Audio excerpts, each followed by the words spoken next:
Olá, amigos. Prazer grande estar com vocês hoje, novamente, em mais um podcast da AGF, um podcast em parceria com a TV Diário, dentro do projeto Ação em Rede. Hoje nós estamos aqui com mais um dos nossos associados, que é a Nath, ou Nath. E temos o prazer aí de estar com o Anderson Santos, que é o executivo da área comercial, e o Edson Iwata, que é o executivo do resto, né, Edson? Mais ou menos isso. Só não está na produção. Só não está na produção ainda. Segura o homem. Ainda. Nós estamos falando justamente sobre a posição do Edson, mas o Edson cuida aí da parte administrativa, financeira, TI e também recursos humanos, né? Um trabalho muito interessante. Realmente é um prazer enorme a gente conhecer um pouco mais dessa empresa japonesa, que está completando esse ano 50 anos no Brasil. É um desafio enorme e sempre que a gente se depara com esse tipo de situação, né, as empresas que conseguem sobreviver 50 anos no Brasil é porque realmente são muito boas, né, e sabem, como eu diria, flutuar em vários momentos da economia, vários momentos do mercado, sempre se estruturando e sempre aprendendo também. Senhores, inicialmente dou boas-vindas, um prazer enorme, agradeço muito a agenda de vocês, são executivos aí que têm uma demanda muito forte. No começo de 2024 nós estávamos tentando encontrar uma agenda, graças a Deus deu tudo certo para que a gente estivesse reunido aqui hoje. Então peço a vocês aí as tradicionais boas-vindas aí, fiquem à vontade de estar falando com a gente aí. Então, Cláudio, primeiramente eu agradeço pelo convite, né, nos chamar para bater esse papo aqui. Eu e o Edson estamos à disposição de vocês para falar um pouquinho sobre o mercado de rolamentos, robôs e algo a mais que vem por aí. É muito interessante, eu particularmente estou extremamente curioso, né, porque eu acompanho a vida da Nash e vejo assim... em diferentes situações, em diferentes mercados. Acho que o público que está nos assistindo vai gostar bastante de conhecer um pouco mais sobre a empresa, principalmente o público regional. É óbvio que o nosso podcast acaba tendo uma abrangência, eu diria até internacional, né? Eu vi um recente que nós fizemos aí com outro associado à Hogan's, teve um impacto aí numa revista internacional, falando um pouco sobre a própria empresa. Então sempre tem um impacto importante e é bom, né, para a comunidade empresarial conhecer um pouco mais da empresa. Edson, as suas boas-vindas, por favor. Boa noite, Cláudio. Obrigado pelo convite. Eu espero poder colaborar com esse podcast, né? Que eu acho que está fazendo muito sucesso, né? Eu vi o número de visualizações dos últimos aí, eu fiquei bastante animado com essa oportunidade. Até eu me surpreendo. Porque me jogaram nessa enrascada aí, né? Você está dando bem. Eu estou me dando bem aqui. Pode mudar o seu perfil aí no LinkedIn, bota mais uma habilidade. Mais uma habilidade lá para você. Tá? Esse aqui é o sexto. E o legal é que um é diferente do outro. Você vai fazendo algumas correções, né? E obviamente os convidados também veem um pouco de incerteza, né? Puxa, nós vamos ficar aqui 1 hora, vai falar sobre o quê? A hora que você engata um assunto, com certeza é um assunto de interesse. E a reciprocidade tem sido muito, muito positiva. A gente tem recebido um feedback sempre construtivo, muito legal, o impacto que vem causando, mesmo no dia a dia nosso. Poxa, eu vi um podcast seu, né? Obviamente que o LinkedIn tem sido uma ferramenta impressionante, né? Até um determinado momento, há cerca de, 1 ano e meio atrás, 2 anos, eu sou um viciado em LinkedIn, uso o LinkedIn para várias coisas, por força do trabalho, mas para recrutamento e seleção, a gente sempre acaba usando, né? E antes, o público do LinkedIn era um público mais executivo, né? Sim. Aí ele foi melhorando, não melhorando, mas foi diminuindo os níveis, né? Natural, nível de supervisão e tal. Hoje você tem até a base operacional da empresa participa ativamente no LinkedIn, curta, propõe. Eu acho isso muito legal. Porque eu acho que nós falamos muito de qualificação profissional, mas às vezes, eu particularmente observo isso, que profissionais que, mesmo trabalhando na área operacional, às vezes até por um início de carreira, mas já tem uma formação sólida, boa, e fica prospectando oportunidades de trabalho. Então é uma ferramenta bacana. E hoje acho que todo mundo convive com isso, né? Com uma deficiência de mão de obra qualificada no mercado. Isso eu vejo até outro dia uma matéria da própria uma associação, uma entidade finlandesa justificando dentro do segmento que um dos problemas do segmento era a falta de mão de obra qualificada. Então é muito bacana. Não é um problema brasileiro, isso é um problema mundial, né? Bom, voltando para NAT, né? NAT é a pronúncia em japonês. NAT é a pronúncia em japonês. E Nashi, o nosso tupiniquim Nashi. Nashi, ok. É aceito, sem problema nenhum. E é bacana isso. Eu gostaria, se fosse possível, que vocês me contassem um pouco da história da Nashi. Inicialmente no Japão e depois o que fez com que ela decidisse vir para o Brasil, em Mogi das Cruzes, inclusive, que eu acho também que é uma outra... é muito interessante esses processos decisórios e para que a gente tenha um pouco de entendimento com relação a como é que se diz? A vida da Nashi na nossa região aí. Vai, Anderson, você conhece decore e salteado essa história. Mas a gente conhece tão bem que acaba, às vezes, se desviando mas fica à vontade. Da situação. Bom, a Nashi, como você bem disse, é uma empresa multinacional de origem japonesa. A fundação da Nashi no Japão se deu em 1928. Na verdade, 12 de dezembro de 1928. Pô, daqui a pouquinho está fazendo 100 anos. Daqui a pouco está no centenário. Então, você comentou no início que a gente fez 50 anos recentemente. Né? E no Japão está prestes a fazer 100 anos. Certo. Então, o produto inicial a ser desenvolvido pela NAT foi a serra de fita. Né? Essas serras que vocês veem em indústrias frigoríficas, né? Cortando, por exemplo, carne, esse tipo de coisa, aquele tipo de serra. E com o passar dos anos, viu a necessidade de ampliar, né? O escopo de produtos para o segmento industrial. Então, o nosso fundador, que se chamava Koki Imura, ele tinha uma visão de fornecer soluções integradas para o mercado industrial como um todo. E aí começou a desenvolver, né, inicialmente ferramentas de corte, uma vez que já estava, né, nesse segmento por conta da serra de fita, com brocas, né, fresas tipo caracol, que são fresas para usinagem de engrenagens, né? E aí foi agregando outros produtos comuns ao mercado industrial. Rolamentos é um deles. Certo. Depois equipamentos hidráulicos, bombas, válvulas e motores hidráulicos. Fomos chegando na parte de tratamento térmico com fornos especiais e máquinas ferramenta específicas para alguns segmentos do mercado no Japão. E finalmente, na década de 70, iniciou o desenvolvimento de robôs. Né? Na década de 70 já. De 70. Então, o primeiro robô da NAT, ele é de 1969. Caramba. Tá? Coincidentemente, o ano que eu nasci. Então, não preciso entregar mais a idade aqui para vocês. Né? Muito bem. E aí, com o passar dos anos, essas parcerias com grandes indústrias, principalmente no solo japonês e outros países asiáticos, foi crescendo. Essas indústrias começaram a ir para outros países e, como acontece até hoje, quando uma indústria vai abrir uma filial em outro país, procura trazer alguns dos principais fornecedores aos arredores, né, para facilitar essa integração com a cadeia produtiva. Então, a NAT veio para o Brasil em 1972, meio que puxado por um grande cliente nosso mundial. Tá? E aí começou o desenvolvimento por aqui, inicialmente com rolamentos de esferas, que é o nosso, né, grande filão de mercado até hoje, mas também com alguns itens específicos de ferramentas de corte. Tá? Perfeito. E Mogi foi escolhida por quê? Porque Mogi é muito parecida, né, guardando-se certas proporções, com a cidade de Toyama, onde fica a nossa matriz no Japão. Tá? Que é uma cidade que tem uma grande serra, uma cidade que tem uma atividade agrícola grande.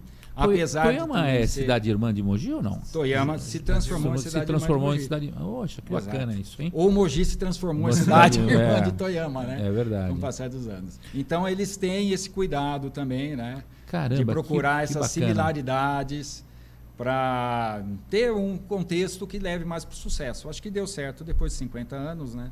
A gente não pode contestar muito isso. É verdade, é verdade. E hoje a família fundadora continua no comando da empresa? Não, hoje a gestão é completamente profissionalizada, a família já se retirou, né, da gestão. A Nash no Japão é uma empresa de capital aberto? É uma empresa de capital aberto, exatamente. Legal. E hoje continua fabricando os mesmos produtos que são fabricados no Brasil, também são fabricados, obviamente, são fabricados no Japão. Mas tem mais alguns produtos no Japão que não são fabricados no Brasil? Sim, a grande maioria é fabricada no Japão, não é fabricada aqui. Nós nos concentramos inicialmente em ferramentas de corte até 2017 e rolamentos desde a fundação. Em 2017 nós ficamos com rolamentos e com a robótica que estamos iniciando aqui. A robótica iniciou no Brasil em 2012. Tenho que fazer uma parte aqui. Iniciou conosco. Tá? 20 anos antes, já tinha uma inserção da Nash no mercado brasileiro de robótica através de um representante autorizado. Perfeito. Que era o integrador. Né? A figura do integrador na robótica é muito importante. Sim. Que é a empresa que produz todos os periféricos onde o robô vai operar. É isso aí. Né? Então, e assegura o planejamento para que performa... de acordo com o que está estabelecido. Exatamente. Né? Então, a Nash iniciou nesses primeiros 20 anos com essa parceria em função de ter esse suporte, né, mais próximo. Depois desses 20 anos, viu a necessidade de começar a atuar diretamente, porque nós tínhamos grandes clientes aqui que precisavam de um atendimento mais personalizado e da voz da empresa, né, direto. Não que o nosso representante não fosse bom, mas estava deixando... esse gap, né, em função do desejo dos nossos principais clientes. Com né, algumas montadoras importantes queriam ter um vínculo mais próximo conosco. Então, aí a Nash puxou, em 2012, definitivamente, para a nossa unidade aqui em Mogi das Cruzes, também o departamento de robótica. E hoje, quantos funcionários tem a Nash no mundo aí? Hoje, no mundo, consolidado em torno de 7 mil funcionários. Tá, e atua nos principais mercados? Está na Europa, por exemplo, nos Estados Unidos? O grande mercado da Nash é na Ásia.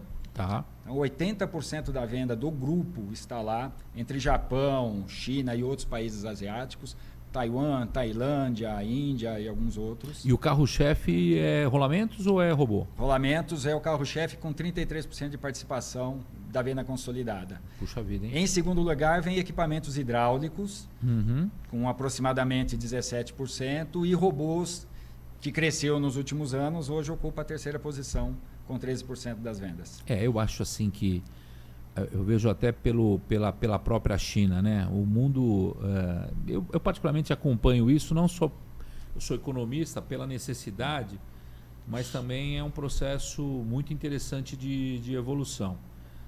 Quando a gente fala que tem os mais velhos e os mais jovens, né? Então a discussão tem uma geração que já nasceu conectada, né? Sim. Então você tem até uma dificuldade de falar um pouco sobre isso. Mas eu me lembro quando eu fui prospectar fornecedores na Índia, por exemplo, a gente falava muito do custo da mão de obra barata. E a China também era isso, né? Mas nos últimos anos, eu diria, talvez depois das Olimpíadas, a China acho que é o país que mais investiu em robótica. É o que tem o maior volume de robôs e tudo mais, que ela não ficou, eu diria, numa zona de conforto com a questão da mão de obra de baixo custo, mas ela se potencializou para atender as demandas, né? Ainda hoje eu vi uma matéria bastante interessante, que no mínimo ela é reflexiva, né? Que fala que a China acabou com a indústria automobilística mundial. É bem impactante. Mas os grandes, por exemplo, os fornecedores de autopeças alemães estão bastante preocupados com a velocidade que a eletrificação veio para o mercado, né? E, obviamente, aí os grandes fabricantes de autopeças têm que se reposicionar e repensar que outro tipo de portfólio de produtos eles vão ter que criar. Acho que isso aconteceu com a Nash, quando nasceu com a Serra e foi buscar outros agregados. E hoje eu vejo que o momento atual, e até acho que às vezes os governantes têm que falar menos com os economistas e mais com os empresários, né? Porque o economista adora fazer projeção, eu sou um deles, né? Daqui a X anos, o percentual de X% de carro elétrico calculado 15 casas depois da vírgula, mas na verdade a velocidade com que essa eletrificação ela veio para o mercado eu diria que todo mundo já está refazendo os cálculos, porque a gente vai ter impactos de curto prazo bastante significativos, né? E acho que isso é uma realidade. As ondas são cada vez mais com um período menor, né? Sem dúvida. A frequência é menor. Eu acho, porque a gente sempre acreditou que a velocidade da informação ela te ajuda na velocidade da decisão. Sim. Quanto mais cedo você sabe, mais cedo você decide. Sim. E eu acho que hoje, quando você fala de inteligência artificial e outros agregados, é muita informação, é muita probabilidades que você não pode perder o tempo, né? E aí você tem que aproveitar aquilo ali, né? E aí tem mais ou menos quando a gente começa a discutir, bom, qual é o ciclo de vida do produto? Aí é complicado. Sim, né? A gente vai falar um pouco sobre... você vai ter que me contar, Anderson, se o carro elétrico vai usar. Aqui, né? Eu já entrevistei uns 4 caras aqui que estavam... Quando eu falei de carro elétrico, eles começaram a chorar. Porque diminuiu o volume... Primeiro que diminuiu o volume de peso. Minha dúvida, eu quero saber se vai diminuir o número de rolamentos no carro elétrico comparado com o veículo...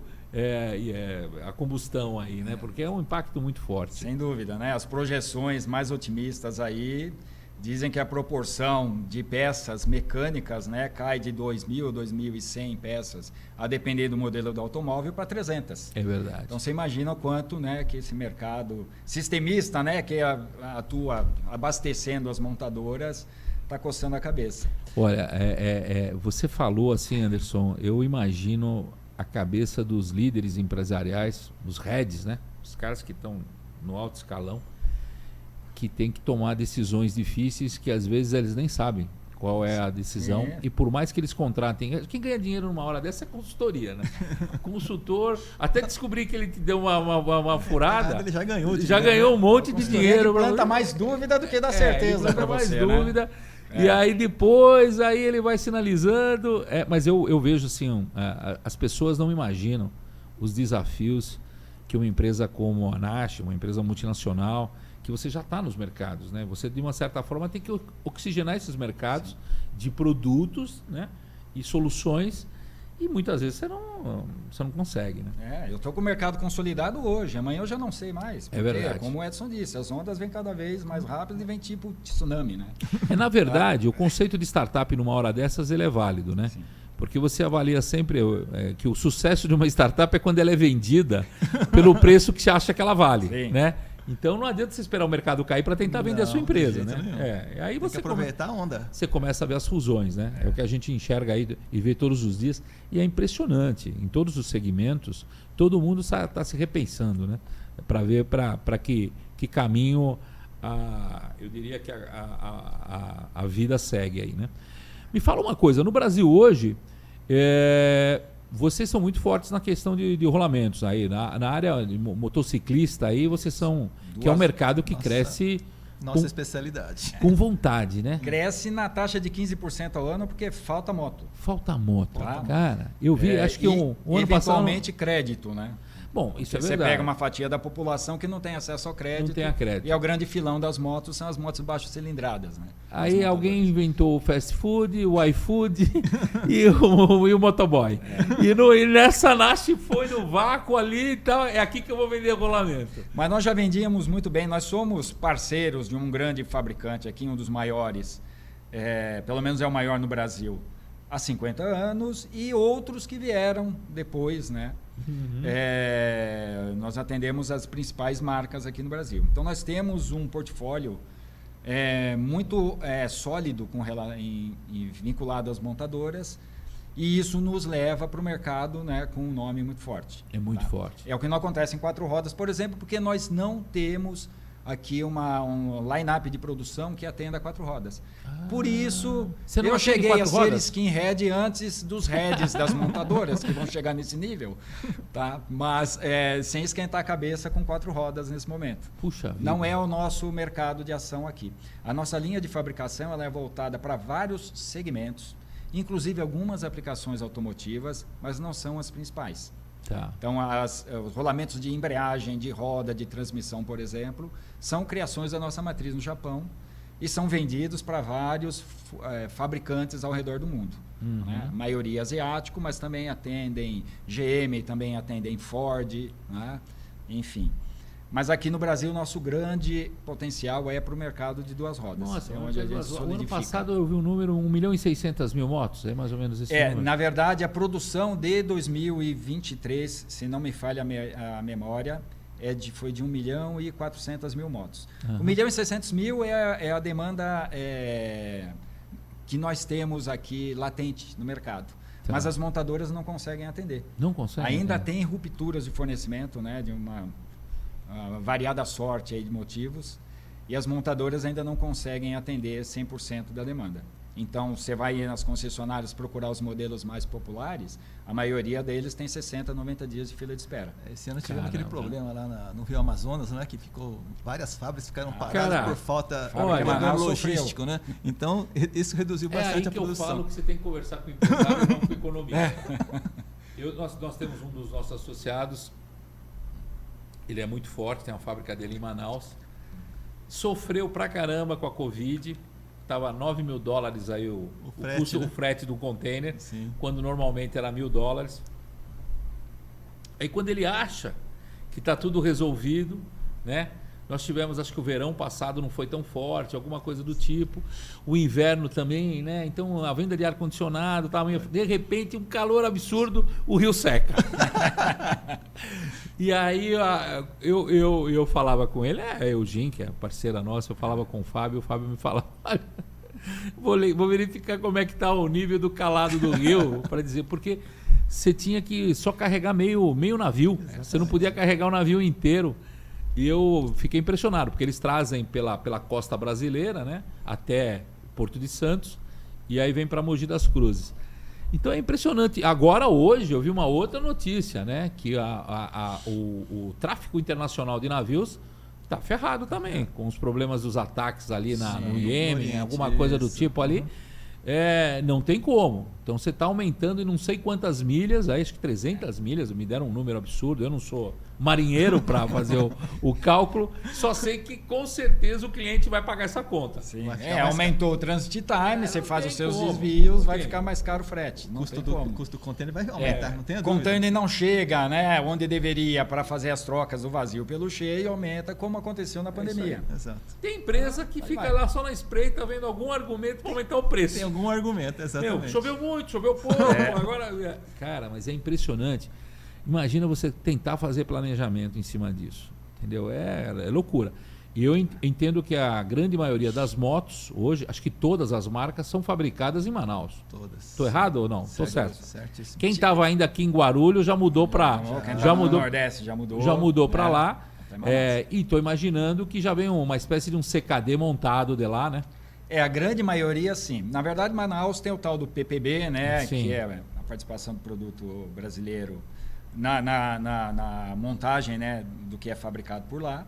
E as empresas sediadas em Manaus, elas têm um prazo para se adequar. Sim. E cada modelo tem lá a sua... E vocês mandam os rolamentos lá para Manaus? Nós mandamos os rolamentos para Manaus. E o rolamento de vocês é aplicado em que parte da moto? Hoje nós temos roda dianteira, roda traseira, transmissão, virabrequim. E a roda é fabricada no Brasil ou não? Sim. A roda é fabricada no Brasil? Da maioria das montadoras, sim. Né? Virabrequim também? Excetuando-se aquelas que ainda estão na base do CKD. Tá. Que são as que montam poucas motocicletas por mês. Startup, né? Que está aqui no... Em algum momento ela vai ter que cumprir o programa. Como um padrão de sucesso em Manaus tem a fábrica mais horizontalizada do mundo aqui no Brasil. Tá? É mesmo? As outras tendem a seguir esse caminho para obter o mesmo sucesso, para conseguir ter o mesmo nível de custo e competitividade. Então, eles fazem de tudo lá em Manaus. Só não faz mesmo o que a matriz eventualmente define como a cereja do bolo, então vai vir da matriz e acabou, você só monta aí. Tá. Ou que não consegue desenvolver a nível de custo ou qualidade, né, de acordo com a especificação. Mas a maioria delas está procurando o Brasil, fazer tudo aqui. Eu não sei, Anderson, se você tem esse dado aí. Em termos de mercado internacional, no segmento de motociclismo, o Brasil está em que posição? Deve estar um dos líderes. O Brasil deve estar hoje em torno de 5º lugar. Quinto lugar? Quinto lugar. O maior quem é? Índia ou China? O maior hoje, se não me falha a memória, é a China. Eu imagino ainda, que sim. Tá? Porque, bom, você vai para a Ásia como um todo, né? Você tem de bicicleta e moto. Tem mais bicicleta do que moto, inclusive. Tá? E o mercado de bicicleta aqui, de bike no Brasil é imenso. O aftermarket de bicicleta hoje gira mais que o de moto. É mesmo? Ideia. Você está falando de um equipamento propulsado que as peças são caras e a bicicleta está demandando muito mais volume do que as próprias motos. Né? Puxa vida, hein? E óbvio, né, que também entra na questão de eu não tenho dinheiro para comprar uma moto, quero me locomover, a bicicleta hoje é o que está mais à minha disposição. Poxa, então para vocês só esse mercado de motocicleta já é bastante interessante. É bastante representativo, mas é aquela coisa que a gente não pode botar os ovinhos tudo numa cesta só. Não é? Então nós atuamos também no segmento agrícola, no segmento de máquinas e equipamentos, motores elétricos, né? Tá. E alguns outros. Para tentar equilibrar um pouco, né, essa questão da economia, porque você sabe que se moto cair... Acontece, por exemplo, uma ruptura, né, que impede de chegar a peça em Manaus, o pessoal não compra da gente. Como é que o Edson paga as contas aqui? Eu tenho que tentar equilibrar com os outros segmentos de mercado aí, as vendas. É verdade. E esse ano foi uma das piores secas, né? Quer dizer, do final do ano passado para cá. Honestamente, eu nunca tinha ouvido falar de seca na Amazônia. Na Amazônia. Para mim é uma surpresa assim, fantástica, porque lá chove todos os dias. Exato. Eu tive a oportunidade de trabalhar lá naquela região do Amapá, ali, né? Jari, né? Que envolve ali Pará e tudo mais. Pô, ali só tem 2 estações, é verão e inverno, né? E a diferença de uma para outra, as duas são quentes, é que uma chove pra caramba, né? E chove todos os dias, é impressionante. Você não tem como, não tem estrada, você não tem como fazer a estrada, não dá tempo, não seca, né? Então é complicado aí. E muitas empresas, algumas das maiores, passaram a usar esse potencial fluvial que a gente tem como um fluxo normal, né, de entregas para Manaus. Então a tal da cabotagem, né? Tá. E vocês mandam para Manaus como? Por avião? No nosso caso, cabotagem. Cabotagem? Então, o cliente vem coletar aqui na NASH, leva até o Porto de Santos, consolida a carga e de lá ele manda, vai de navio para Manaus. Interessante isso, hein? Não todos, obviamente, porque é um custo que uma das empresas ela tem um fluxo de transporte muito grande e por conta disso tem uma transportadora própria, que facilita muito, né? Mas outras não têm essa sorte, os volumes são menores, tem que contar com o transporte normal. Porque né? a moto que tem o maior volume são as motos de baixas cilindradas, então aí ela tem que ter um custo, o preço ele é determinante ali no negócio, né? Quem dá o preço é o mercado. É o mercado e o crédito também é muito importante. Esse é um dos maiores problemas. Por exemplo, a demanda de motos no Brasil está estimada na casa de 2.300.000 por ano. Como eu te disse, nós fechamos 2023 na casa de 1.400.000. Né? Tá. Então, um dos pontos que afetado do segundo semestre do ano passado para cá foi a questão de seca do Rio e algumas rupturas de fornecimento, mas aliado à questão de crédito, que essa já historicamente é um problema do mercado. Tem 20, 30 anos... Porque você atua numa faixa de mercado com baixa renda, que às vezes tem dificuldade de comprovar a capacidade de pagamento e, portanto, não tem acesso ao crédito. E aí, obviamente, isso não se transforma em venda de moto. Mas aí tem o consórcio. Tem o consórcio. Que é forte, né? O consórcio ele tem subido na última década aí, as montadoras todas nos informam que é um crescimento exponencial, né, do consórcio. Eu tinha muita dificuldade de explicar o consórcio para uma empresa multinacional lá fora. O cara não entende. Só existe no Brasil. Né? Consórcio e cartão de crédito parcelado só existe aqui. Só existe aqui. Era difícil. E você vê, na área de caminhões, consórcio é muito forte. Automóveis também. Sim. Aí cria-se o crédito imobiliário. Né? E com as taxas de juros que nós temos hoje, o consórcio ele é muito interessante. Sim. Isso no papel. Na prática, todo mundo quer, então entra a questão do lance. O lance, 30% o lance sendo né? que 30%, agora já está em 60%. É 80% lance. Me falaram aí Na que casa crédito de de carro é mais de 60%, senão não adianta. Não adianta. E dura isso, se você tiver o dinheiro para dar 60%, 70% do lance, você compra bem, não vai entrar no consórcio. É isso aí. Aí você fica naquele ciclo. E é um segmento que tem uma inadimplência alta, tem roubo bastante também, né? Nesse segmento aí a gente observa aí hoje você vai nas mídias aí, você vê as ostentações aí com aquelas motos importadas de grande porte aí, com uma molecada aí, então acaba usando a questão do roubo aí, é um ponto negativo, mas é uma realidade que tem. Encarece o seguro, tudo, né? Por conta disso. Poucas empresas vão fazer seguro de moto. A maioria não faz. As de baixa cilindrada tem muita dificuldade de obter seguro. Esse é o mundo real, né? Esse é o mundo real que a gente vive e não tem como fazer. Mas de qualquer forma é um mercado pujante aí, como você falou aí, tem demanda aí para... A eletrificação na questão de motos, ela está mais demorada ou não? Ela está mais demorada de propósito, porque o Brasil, assim como Tailândia e Índia, a gente tem uma questão cultural que leva à demanda de motos ainda propulsadas. E as motos elas estão hoje atendendo a Euro 6, a nível de emissão de poluentes. Euro 6? Tá. Então elas poluem muito menos do que carros. Né? Sim.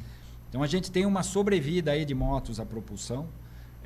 O consumo também é bem menor. Exato. Né? Aí você tem uma contaminação menor, que é o Euro 6, né? E o motociclista, de maneira geral, gosta de um barulho também, né? Sim.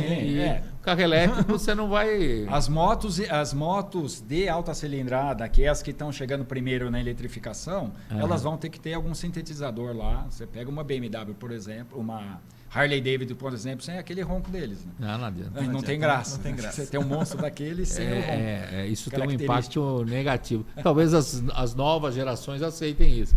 A velharada ainda quer o ronco daquela moto ali. Mas no Brasil, falando um pouquinho mais de eletrificação, eu participo de um comitê no Sindipeças, que é o Comitê de Powertrain, e se discute muito essa questão com relação ao mercado brasileiro. Né? E aí a maioria dos sistemistas e algumas montadoras que participam desse grupo de trabalho, eles concordam que para o Brasil a transição vai ser diferente, um pouco mais longa, e ela passa obrigatoriamente pelo híbrido com etanol. Né? Porque nós temos uma base de geração de energia 80% limpa, né? E nós temos o etanol, que é um sucesso aqui no Brasil. E um carro a etanol ou híbrido a etanol aqui polui menos que um carro 100% elétrico na Europa, por exemplo, segundo os últimos estudos. E não se vê você plugando um carro na tomada hoje. O carro o etanol ele é 100% sustentável. Sim, exato. Então, num país que ainda tem problemas graves de distribuição de energia, né? Não se imagina você plugar um carro na tomada para tirar a energia que vai para eletrodoméstico, para chuveiro. Sem dúvida. Então a gente tem uma visão diferente, que é uma visão que o mercado lá fora às vezes olha com um pouco de desconfiança, mas a maioria das empresas que participam aí, né, desse mercado automotivo apostam bem nisso, que a nossa transição vai ser nesse nível. Vai ter o carro 100% elétrico, porque é mais um, mas não vai ser, né, base de mercado nem nada disso. Olha, eu acho que isso é uma discussão bastante interessante, bastante madura. Por trás de tudo isso existe sempre uma estratégia comercial, você não tem a dúvida disso. E isso, obviamente, que movimenta expectativas de todo mundo, né? Recentemente eu vi uma outra matéria e acompanho, já não é de agora, quando tiveram as iniciativas da própria Toyota, que acho que foi a primeira a ter o híbrido de etanol, e tomar uma decisão estratégica nesse sentido. Depois a Volkswagen veio também com essa ideia, com o Pablo, e hoje ele está lá liderando a Volkswagen nos Estados Unidos, que era o CEO deles, que falou que eles iriam pelo mesmo caminho. E a gente vê já profissionais já em fase de carreira extremamente estabelecida, com mais ou menos penetração no agronegócio, né? Recentemente eu vi uma matéria inclusive sobre isso, criticando a ideia do carro 100% elétrico para um país como o Brasil, né? Que tem uma matriz energética 80, como você falou, hidrelétrica, limpa, cada vez mais aumentando a questão da eólica e da fotovoltaica também nesse segmento. Então não existe uma razão para ser diferente disso, né? E obviamente entra todas essas questões. Nesse contexto, já começa a se discutir 5, 6 diferentes alternativas de energia para mobilidade. Os próprios caminhões, os caras acreditam no elétrico muito mais dentro de um centro, né? Que aí você pode plugar e recarregar, mas de longa distância já tem o hidrogênio verde, já se fala de hidrogênio verde, que é muito mais interessante. Por isso que eu acho que o pioneirismo ele tem um custo elevado, né? Eu particularmente, se eu tivesse, mesmo tendo condições de entrar num carro elétrico, eu ainda acho bastante prematuro essa decisão, até porque hoje é difícil você calcular qual é o preço até de um carro usado elétrico. O mercado ainda não... O mercado não está precificando abaixo, por enquanto, para não assumir muito risco. É verdade. Recentemente eu tive um amigo que voltou dos Estados Unidos e que ele ficou impressionado com a quantidade de carros da Tesla simplesmente jogado lá. É carro ele mesmo falou, é carro que indiano está comprando hoje por um preço muito baixo, porque a longevidade da bateria já não é a mesma, né? E obviamente que as tecnologias vão mudando. Né? Mesmo nessa questão da bateria e tudo mais. Esse outro cara que criticou e falou, e é um cara que vem do setor agrícola, e ele falou, e depois que hoje uma bateria no carro pesa 15 quilos, vou comprar um carro elétrico que a bateria pesa 400 quilos. O que eu vou fazer com aquilo depois que ele não servir para nada, né? Obviamente que a gente entende que a tecnologia sempre vai melhorando, vai evoluindo, mas que é uma realidade. Você tem que parar para refletir, né? Então, uma televisão de tela plana de 10, 15 anos atrás era hoje já é um outro tipo de tecnologia, mesmo celular e tudo mais. É o que a gente falou no início, né? A velocidade hoje é muito grande. Calcular payback hoje nesse segmento aí é meio complicado. Meio você falou, é conta de economista mesmo. Mas aí a gente, você imagina um montante de dinheiro que uma empresa muda, né, na sua estratégia de negócios, e como é que você vai calcular esse retorno? E a que preço vem esse retorno? Quanto custa o investimento hoje? Quanto custa o risco desse investimento, né? Um amigo nosso da Aniterro, Eduardo, comentando com ele um pouco, porque ele é um das empresas que, num primeiro momento, podem ser afetadas pela eletrificação, embora ele tenha todo mundo tem a sua laranja do bolo, a cereja do bolo aí. E ele comentou que eles ainda vivem bastante do mercado de veículos usados. O Brasil tem uma frota aí de 46 milhões de veículos que precisam ser mantidos, né? E tem a manutenção deles e que consomem velas de ignição. Mas o Eduardo me falou que no entendimento com relação ao perfil do cliente do automóvel hoje, o cliente do automóvel hoje ele tem dúvida do que comprar. E na dúvida ele não compra. Então você tem uma retração natural do mercado, porque o processo de decisão hoje ele não é tão claro, tão simples. Você pode comprar um veículo elétrico de baixa cilindrada por um preço absurdo que você compraria um veículo a combustão de alto padrão. Entendeu? E você compra um veículo de uma grande marca de alto padrão com 5, 10 mil quilômetros, ele é zero. Se você for ver, está num período de garantia e tudo mais. Quando você compara os dois preços, qual é a decisão que você quer? Você vai andar num eletrificado, mas, meu amigo, você vai andar apertado. Eu vou estar na moda. Agora, por trás de tudo isso, nós temos aí as novas gerações que já tem um desapego para o veículo enquanto ativo, né?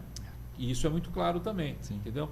Na verdade, eu preciso só de um meio de mobilidade. Então, eu vou para o carro por assinatura. Exatamente. Hoje, os dados recentes da Anfávia mostram que o mercado de locadoras hoje representa mais de 30% dos compradores de veículos.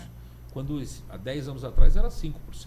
As montadoras estão de olho nisso. As montadoras hoje falam muito em mobilidade, né? Que é o que elas vão botar para o mercado e provavelmente as montadoras vão entrar nos próximos anos mais fortemente atuando também como locadoras. Né? Eu tive com o presidente da Anfávia 3 anos atrás.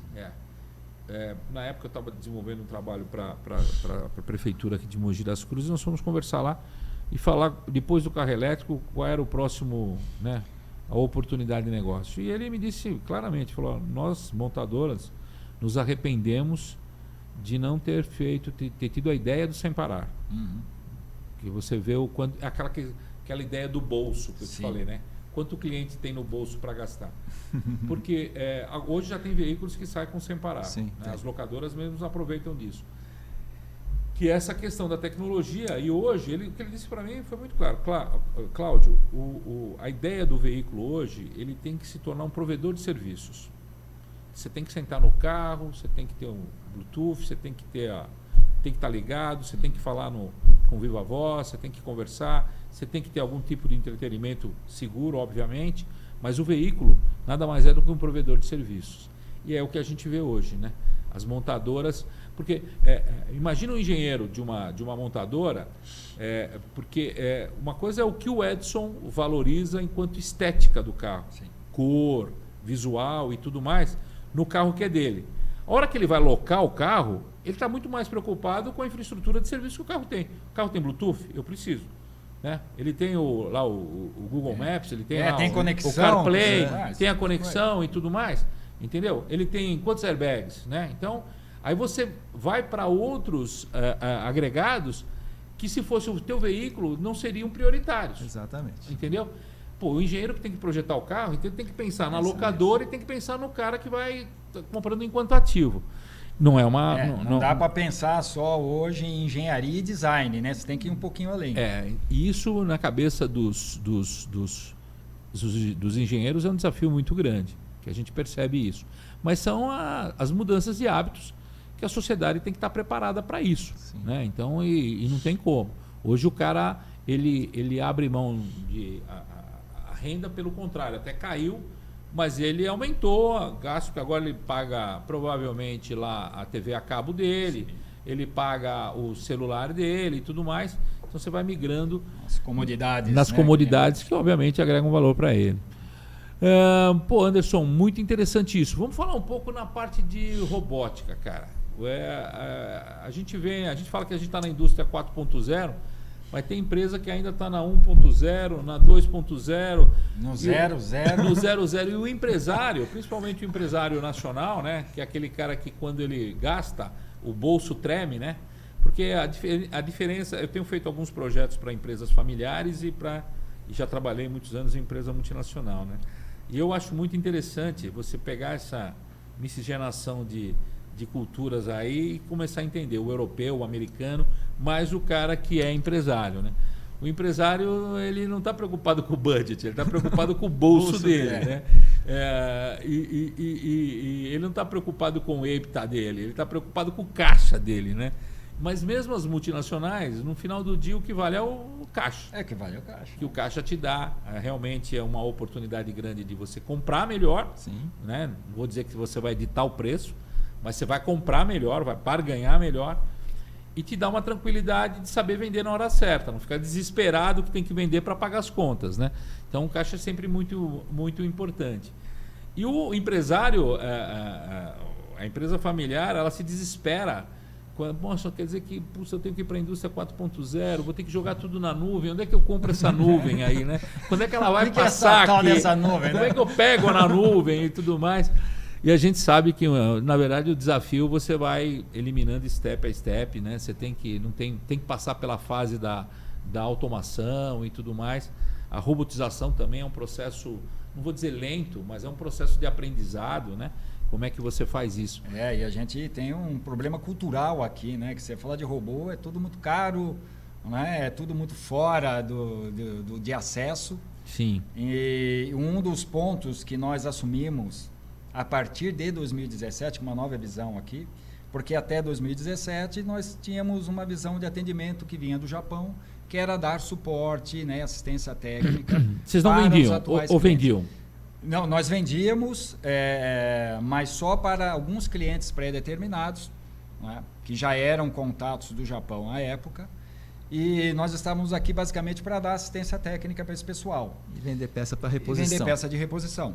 Então, basicamente isso. E nós começamos a enxergar o potencial que tem aqui no Brasil, entender um pouquinho mais dessa cultura. de que o robô é caro, o robô não é para mim, né? O robô é para a indústria 4.0 e o que vem depois dela. E nós estamos tentando, como a gente costuma dizer, desmistificar um pouquinho essa visão que tem da automação como um todo, né? Primeiro é uma explicação com relação ao que é automação, o que é robotização, né? Porque tem processos automatizados que não necessitam de robôs. Sem dúvida. Então essa é uma visão que a gente passa, porque tem empresas interessadas em robotizar certos processos que nós temos que ser sinceros e dizer que não cabe, não que precisa. É um investimento, né, que não vai se pagar. E tem outros processos que, de fato, o robô vai ajudar muito. São segmentos em que você trabalha com periculosidade, em que você trabalha, né, com a questão de ergonomia, com a questão de muitos erros humanos, né, e é necessário você ter um processo mais contínuo que garanta, né, repetitividade, enfim. Então, tem uma série de fatores que te levam a robotizar alguns processos. E o robô, via de regra, é em torno de 25% a 30% do total da automação. Então, como eu disse no início da nossa conversa aqui, você tem a figura do integrador. Uma integração hoje, né, os periféricos, dependendo do nível de automação que você vai ter numa linha ou num processo, é em torno de 70% do investimento total. Sem dúvida. Né? E aí tem justamente essa figura do investimento. O que é custo, o que é investimento? Né? O Edson da área financeira aqui vai ficar bravo comigo. É verdade. Então, a nossa atuação hoje é em mostrar para aquelas empresas interessadas no nosso produto, conhecer o processo e qual o payback que eu vou estar... acho que o teu desafio, o desafio da caixa duro, é calcular o payback. Calcular o payback. Calcular, você pode, papel aceitar tudo. Mas convencer o outro cara, porque tem coisas que ela é mais seguro, né? Ele é mais isso, mais aquilo. É realmente complicado, né? Você consegue até entender, a não ser que seja uma coisa muito latente. A empresa tem que ter uma base histórica que justifique aquele investimento, principalmente quando você fala na questão de segurança e tudo mais, né? Mas eu acho que o cálculo de payback realmente... eu conversei com uma empresa de automação, o André, e que fala que quando você pensa na indústria 4.0, a gente não consegue justificar um payback tradicional de máquina, que é 1 ano e meio, 2 anos e coisas desse tipo. Você tem que pensar num payback mais longo e entender que aquilo ali é o teu fator de sobrevivência. Principalmente, mesmo empresas familiares, que é onde eu me encaixo aí, que hoje eu tenho dado algum tipo de suporte. A tua empresa é familiar, mas o teu cliente é uma empresa multinacional, uma multinacional de grande importe. Cara, não adianta. Ou você entra na vibe que envolve o sistema da qualidade, questão de melhoria contínua e tudo mais. Hoje não adianta... E eu acho que o segredo hoje, que é uma coisa também muito complexa, a gente acreditar que o teu fornecedor vai ficar te dando percentuais de redução de custo, quando na verdade o custo dele está aumentando, né? Eu acho que o mais salutar ali é as duas partes entender o que tem de ineficiência nesse projeto e tem que focar na ineficiência, né? A ineficiência na logística, quanto tempo demora para você entregar, quanto tempo você perde para entregar, entendeu? Quanto te custa isso? Uma taxa de juros como a nossa, qual é o custo de capital de você ter algo em estoque ou algo que fique gerando tempo e capital ali. Esses cálculos que eu acho que são desafios aí de você mostrar, e as empresas se debruçam isso todos os dias, né? E aí é que eu acho que existem as janelas de oportunidade aí para o pessoal. Sem dúvida. O que a gente tem percebido é uma busca bem grande. Para você ter uma ideia, nós estamos fazendo vários trabalhos, atuando em várias frentes para divulgar, né, a questão de automação e robotização, a nossa presença aqui no Brasil. O LinkedIn é uma das ferramentas que a gente usa bastante. Aliás, parabéns, vocês vão muito bem uma das melhores ferramentas. Vocês vão muito bem no LinkedIn, eu fico até orgulhoso de ver, né, tanto vocês como a própria Niterra e tudo mais. A Eugin também usa bem, o Grupo Simpar, esses caras, porque é uma ferramenta muito legal e é impressionante. Eu tive vendo umas vagas em aberto que vocês têm com a Gap. Entrei na plataforma para entender, mas eu acho uma pegada muito bacana da NAST, esse reposicionamento digital, eu diria, essa atitude de relacionamento com os diferentes tipos de cliente, né? Porque às vezes você tentando buscar um talento para a sua empresa. Não é um cliente seu, mas é um cara que vai te contribuir. Com certeza. No futuro. Hoje o networking é uma das principais ferramentas que a gente tem para trabalhar. Né? E essa geração nova, é difícil você convencê-la para vir para uma empresa que não tem um projeto. Com certeza. Né? Você precisa oferecer algo mais. Na verdade, numa entrevista, ele que te entrevista, né? Qual é o projeto que você tem para mim? É muito por aí. Eu falo isso há alguns anos, né? Quando a gente estava entrevistando, independentemente da vaga, né? No comercial, no marketing, ou agora na robótica, de que as pessoas interessadas na vaga, elas mais te entrevistam do que são entrevistadas. Sem dúvida. Elas querem saber de benefício, elas querem saber plano de carreira, de plano de carreira. É o tal do propósito que se fala tanto hoje em dia. É isso aí. Então, hoje, para você ganhar essa nova geração aí, sem deixar claro para eles que há um propósito por trás de tudo isso, que o negócio não é entrar para fazer assistência técnica, não é entrar para vender. Eu estou lá na ponta, eu estou pensando no meu cliente, na solução que eu estou entregando para ele, na repercussão que isso vai dar para a sociedade. Sem dúvida. Aí entra, né, um negócio, um aspecto um pouquinho até mais abrangente com relação a isso. Mas a gente tem percebido que é justamente o que está se buscando, né? Eu acho que isso aí é uma coisa que não tem volta. Né? Você vê que o bate-bola é legal, que sai dessa parte comercial, caímos no quintal do Edson. Caímos no quintal do Edson. Porque quando a gente fala de payback, né, de retorno de investimento, a empresa se reposicionando, ninguém vem. A gente saiu antes de vir para cá. É verdade. Só que não, né, Edson? Mas enfim, acabou dando certo. Não, mas o que eu vejo é que tem essa pegada, as questões de sustentabilidade. Sim, entendeu? Claro. Hoje, são N variáveis, na verdade. Não só pelo teu propósito com relação à perenidade do planeta, mas também as pessoas mais novas, elas se veem com longevidade. E elas querem preservar isso. Até porque com elas vêm os filhos também. E obviamente a continuação da espécie aí. Isso é um desafio enorme, né? Eu acho que, de maneira geral, outro dia eu estava comentando, eu vi numa entrevista de uma entidade empresarial e comercial finlandesa, e dizendo que o desempenho do segmento tinha sido afetado pela falta de mão de obra qualificada. Entendeu? E eu acho que aí a gente se debate até hoje um pouco na AGEF a questão da educação básica, né? Porque como as pessoas chegam até um nível técnico, né? Isso é muito importante para a continuidade, né? E a gente ouviu isso há, 20, 25 anos atrás, na época do Peter Drucker, falava que ia acontecer isso, que a sociedade as empresas teriam menos pessoas por conta da tecnologia, principalmente as atividades braçais, elas iriam desaparecer, mas que o segredo era a geração de emprego no setor de serviços, né, que é quem suporta tudo isso. E isso, obviamente, muda um perfil. Como é que a Nash se posiciona nisso? Eu acho que o desafio também é no Japão, não é? No Japão tem o problema da falta de mão de obra, né? Sempre tem um problema adicional agora, que cada vez a população japonesa está mais né? Envelheceu muito, né? Sim. E a taxa de natalidade muito baixa, né? Então a gente tem um desafio grande, tem gente do mundo inteiro trabalhando no Japão hoje, né? Eu vi uma matéria do Japão que, por conta da tecnologia, o próprio governo japonês já enxergava que as pessoas, com a digitalização, poderiam trabalhar até com 75 anos de idade, com uma produtividade boa, adequada, né? E com isso faria com que elas compensasse essa redução. Isso. Né? E o japonês, ele já nasce com uma cultura que a empresa faz parte da família dele, né? Mais ou menos uma relação de troca muito forte. Ele não se vê trocando de empresa. Muitas vezes é o primeiro emprego, se aposenta no primeiro emprego dele. Exatamente. E se tudo der certo, o filho vai entrar na mesma empresa dele. Segue o mesmo caminho. É isso aí. Senhores, nós temos um baixo turnover aqui na empresa também, né? Graças a Deus a gente eu vejo isso. Eu vejo isso de maneira geral. Eu vejo a Nast uma empresa extremamente tranquila, né? Se posiciona muito bem no mercado mogiano, eu diria, o mercado de trabalho, sempre na pegadinha dela, né? E caminha bem.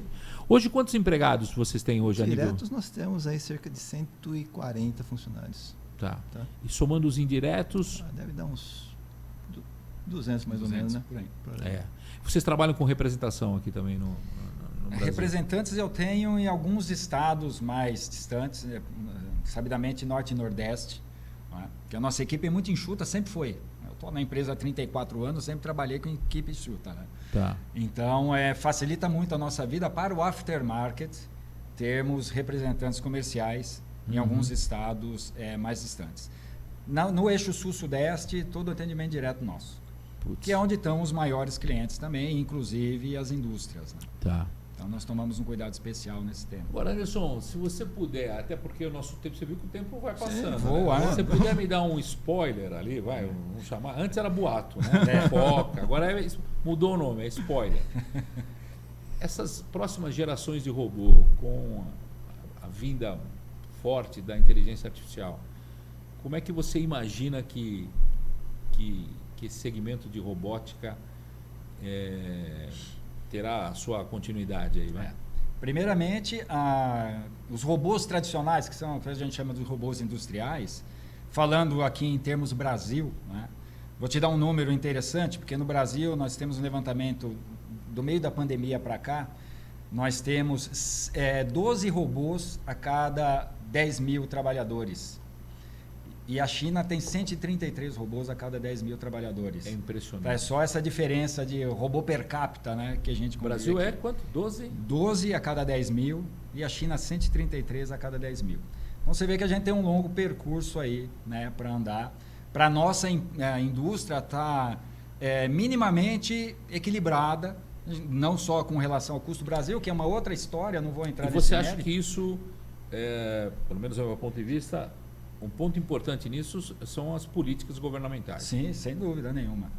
Em pró da industrialização. Exato. Nós, acho que você deve concordar comigo, a gente vem num fenômeno de desindustrialização, sim, né? Desde a década já bem avançado. Desde a década de 80. Sim. Exato. E a gente reclama de custo Brasil, mas com uma empresa sucateada, mesmo com esse custo mais baixo, a gente tem grandes problemas de competitividade. Existem economistas, né, que dizem lá na década de 80 você tinha o Brasil e a Coreia aqui embaixo. Né? E hoje fez isso. Né? Coreia acreditou muito mais na indústria. O Brasil achou que a agricultura poderia nos trazer um PIB de 6% ao ano. Ser o celeiro do mundo. Ser o celeiro do mundo, mas isso tem, sem dúvida nenhuma, a agricultura. Eu, particularmente, vivi bastante nesse segmento, sei da pujança, das oportunidades, mas efetivamente a gente perdeu inúmeras oportunidades, como agora nós estamos perdendo, de toda essa geopolítica que existe no âmbito internacional. O Brasil poderia se tornar, pós-Covid, porque o pessoal falou, puxa, não sabia que eu dependia tanto da China, né? Sim. Quero trazer isso mais próximo da minha base aqui. Isso era uma oportunidade do Brasil. A gente já reverteu um pouco, eu vi os números do mercado automotivo. O Brasil já fornece bastante. Nós dependíamos muito da exportação para a Argentina. Hoje a gente já exporta muito para o México, que se aproveitou disso, né? E cresceu também na parte industrial. Então o Brasil ainda tem essas oportunidades, até fora da América Latina, né? Que a gente poderia realmente se transformar numa potência econômica, gerando empregos com padrão salarial maior, de melhor qualidade, mas acho que peca um pouco nas políticas pró-industrialização. Né? Mas você escapou daí. O robô, o que o robô vai fazer? Em linhas gerais, né? Primeiro nós temos que essa base ela tem que começar a crescer, tem um potencial muito grande. Potencial que vai virar necessidade, né? Para certos segmentos, para certos setores. E na sequência disso, o que já está se vendo um pouco ultimamente, né? Os robôs de serviço ganhando muito campo, os robôs colaborativos, que você me perguntou no início do nosso bate-papo também. Então, essas células menores, o robô trabalhando em conjunto com o ser humano para certas atividades, né? Tomando decisões. Esse robô que pensa mais, não está somente naquele programinha básico, né? Esse é o futuro que está vindo por aí. A gente já tem alguns casos, né, sendo desenvolvidos lá no Japão. E a base de desenvolvimento da robótica é tudo Japão. Tudo Japão. Aí a gente tem uma unidade na China também que fabrica alguns robôs pequenos, robôs para carga de 1 a 10 quilos, né? Que são justamente a vedete do momento, são aqueles robôs para pequenas automações. Outro dia eu vi um Danache servindo café. É isso mesmo. É esse aí? É um deles. Vamos trazer ele aqui. Você viu os caras sumiram do café. Se tivesse o robô aqui, já estava servindo. Estava repondo o café aqui. Já estava nos Estados Unidos, ele estava servindo pizza. Putz, a vida. Nós estaremos presentes na Expo MAF agora em maio, né, no Imigrantes. Então nós vamos estar lá trabalhando essas duas linhas principais de produtos nossos, né, robôs e rolamentos. Tá. E aí o pessoal que tiver interesse pode nos acompanhar nas redes sociais ou, se for possível, visitar. Ah, com certeza. Né, o stand da NASH, tomar um cafezinho robotizado lá com a gente. Eu acho legal. Com gostinho de óleo, inclusive. Exato. Você já vê, a gente brinca um pouquinho, mas você já vê nos Estados Unidos, Europa e Japão, os robôs em guichês, em shoppings e tudo sem mais. Dúvida. Fazendo esse tipo de serviço. Né? Café, comida de forma variada. Né? Você bota lá no tablet, escolhe o que você quer e o robô que vai te servir ainda te dá um tchauzinho no final da experiência. Que bacana. Mas eu acho que isso aí não tem como. Uma tendência, né? É uma tendência. O robô recepcionista assusta até no Japão ainda. Tá? Então esse acho que vai demorar um pouquinho mais para ser aceito. Mas é o que está se fazendo em alguns hotéis no verdade, Japão. Né? É verdade, eu imagino isso. Bom, senhores, como eu falei, uma hora passa super rápido. Muito rápido. Mas eu queria agradecer muito a presença de vocês. Anderson, primeira vez que a gente conversa. Provavelmente, falo isso numa boa, depois que a gente fechar esse ciclo de empresas se apresentando e mostrando um pouco para que veio, acho bacana, provavelmente a gente vai ter um ciclo voltado mais para os assuntos importantes. Aí eu vou trazer o Edson para falar de inovação junto com o André, que mexe também com isso, com mais um pessoal de tecnologia, para a gente conversar, discursar para onde caminha a humanidade, né? Fazer um debate. Fazer um debate, trazer o Edson aí para falar um pouco de capital humano, que eu acho que o capital humano continua sendo um desafio absurdo. Robôs à parte, capital humano ainda é verdade. O que leva as empresas à frente. A GEF, ela emprega hoje, as empresas associadas à GEF emprega cerca de 44 mil pessoas só na nossa região. Quando pega Brasil aí, são mais de 170 mil pessoas. E é um desafio você reter, você formar, né? E se você vai preocupar só em reter, sua folha de pagamento sobe muito, né? Eu sempre acreditei que o mais barato é você formar a mão de obra e abundar o mercado para que se equilibre oferta e demanda aí e todo mundo consiga conviver bem. Mas é um desafio grande. A gente observa isso. Também dependemos de políticas governamentais, porque você tem que trabalhar a educação básica, não tem como. A Europa, com o Brasil, tem uma diferença na parte de formação técnica diferente. Lá na Europa, cerca de 70% dos profissionais têm uma formação técnica no ciclo quando começa no mercado de trabalho. O Brasil inverte e somente lá é 25% de formação universitária. No Brasil não, o cara busca direto a formação universitária. E o que traciona as indústrias é mais a formação técnica no primeiro momento. A universitária ela vem no segundo momento.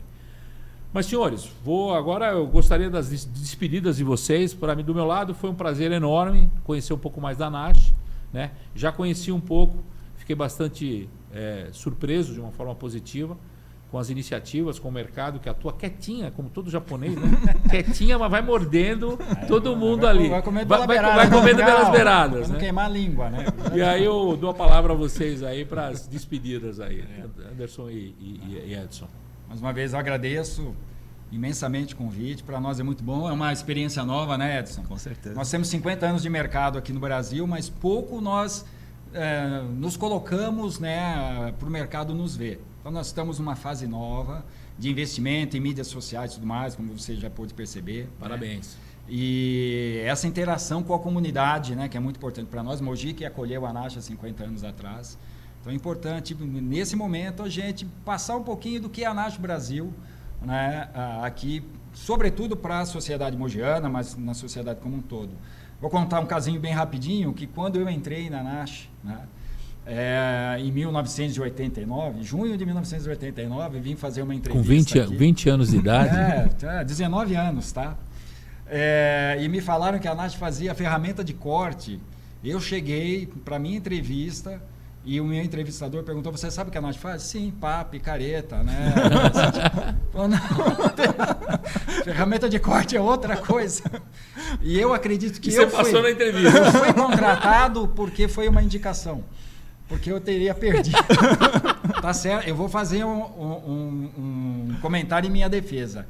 Em 1989 não tinha internet, tá? Então hoje é comum você ir por uma entrevista de emprego e pesquisar a empresa para saber o mínimo dela. É verdade, é verdade. Então, mais uma vez, eu me despeço agradecendo pela oportunidade e espero ter deixado aí uma boa impressão com relação à empresa como um todo. Se fosse, né, agora, já teria propagado essa ideia do cara. Isso, já pensou? E aí, Edson? Beleza, Cláudio. Eu agradeço a oportunidade de estar aqui. Eu acho que é importante essa oportunidade de apresentar a empresa, eu acho que para a sociedade mogiana, para os clientes, para os fornecedores e tal, e para os futuros candidatos a trabalhar na empresa, né? Que a gente temos, com certeza. Né? Nós vamos, esse ano está previsto, nós fazermos um processo legal com a Universidade de Mogi das Cruzes, e que nós vamos ter os estudantes do 4º, 5º e 6º ano, né? Dos cursos que a gente entender que são importantes para as empresas, envolve toda a parte de exatas, né? engenharia administração, hoje já tem logística, tem outros segmentos. Nós teremos como sendo uma aula, né? Nós vamos lá apresentar a empresa e falar um pouco das experiências, né? Eu acho que é importante. A gente tem que entender que o jovem, eu tenho... graças a Deus tenho 3 filhos, 2 filhas médicas e um filho engenheiro mecânico, que também já está bem encaminhado na área de tecnologia. Mas o jovem que está se formando agora, o que está tentando imaginar o que vai ser qual o emprego que ele vai ter, né? Que emprego eu tenho que buscar, qual é o emprego do futuro. Onde é que eu amarro o meu jegue? Né? Onde é que eu amarro o meu jegue, entendeu? Então, esses são desafios, não só para os pais, mas para os estudantes também, quem está entrando agora no mercado de trabalho, Sim. Que faculdade fazer, né? Aonde investir um dinheiro, e faculdade não é barato, né? E nós fizemos já um piloto desse projeto, foi muito legal, o nível de interação foi muito bacana, os caras não imaginavam, poxa, eu não sabia que a Nash tinha esse tipo de tecnologia, né? Na época foi a Niterra e foi a MGI Tech. Mostraram lá um óculos de realidade aumentada, onde você consegue fazer manutenção remota. Então foi uma pegada muito bacana. O próprio Eduardo falando um pouco do reposicionamento da antiga NGK para a Niterra. Foi um papo legal. E acho que a gente precisa fazer isso para a gente começar a construir um futuro melhor, né? Para esse jovem saber quais são as oportunidades e aonde eles devem buscar essas oportunidades. Aí. Senhores, mais uma vez, foi um prazer grande. Para você que está nos assistindo, é um prazer grande estar aqui com vocês hoje em mais um podcast da AGEF, em parceria com a TV Diário, dentro do programa Ação e Rede. Nos vemos no próximo, deve ser com a Radial, que é uma empresa também de transporte que vem trabalhando de uma forma intensa na parte de inovação e tecnologia, com ônibus elétrico e tudo mais. Eu vou pegar o outro Edson, que é o Edson da Radial, para contar um pouco para a gente as novidades da Radial. No mais, um forte abraço a todos. Nos vemos nas mídias sociais aí, não só da própria Nash, como da própria AGEF e, obviamente, com o pessoal da TV Diário. Um forte abraço a todos aí.